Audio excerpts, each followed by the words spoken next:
Olá, nesse vídeo eu falarei brevemente sobre a história do kombucha. Então eu estou aqui com um texto, uma dissertação de mestrado, no qual tem um tópico onde fala da parte histórica do kombucha, ou kombucha.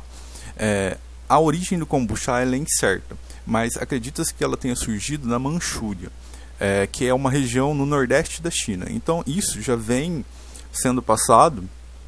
Toda vez que eu vejo alguns programas ou algum nutricionista falando do kombucha, fala que é um chá oriental fermentado e que com esse cultivo, com essa fermentação, já é milenar. E realmente, pelo que os dados, que as informações de textos científicos mostram, é que era na região da Manchúria, que é o nordeste da China, que surgem os primeiros registros da bebida.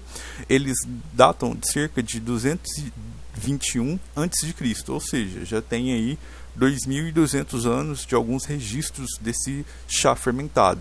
Ele era conhecido como chá da imortalidade. E aqui em 414 d.C., um médico de nome Kombu teria levado esse chá para a Coreia,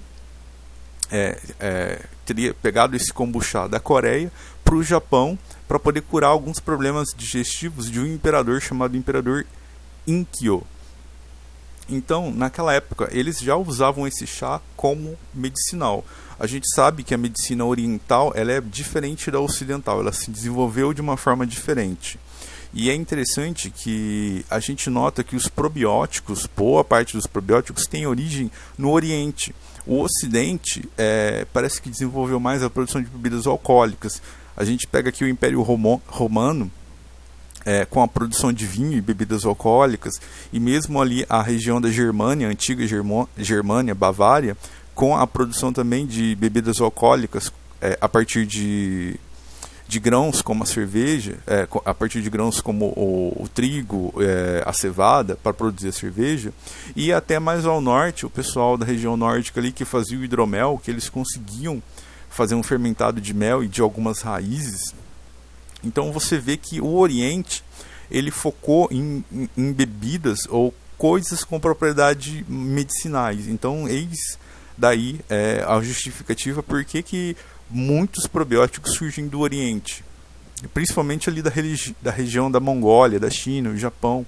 Eles já têm esse costume devido à medicina deles, que traçou um caminho histórico diferente da medicina ocidental.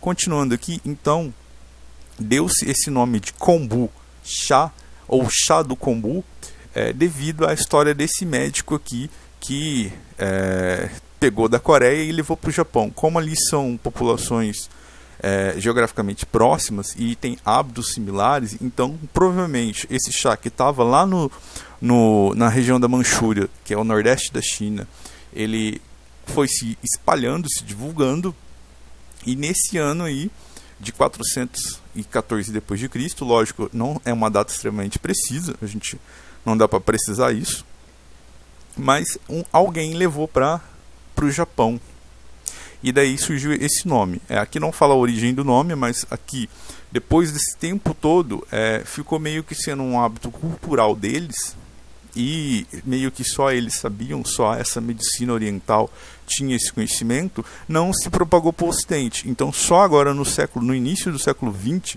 que com a expansão das rotas comerciais, já no mundo, talvez antes da Primeira Guerra, ali nesse período, né, de Primeira Guerra ou Segunda Guerra Mundial, que o kombucha veio para o Ocidente. Ele passou ali pela região da Mongólia, ele foi introduzido na Rússia.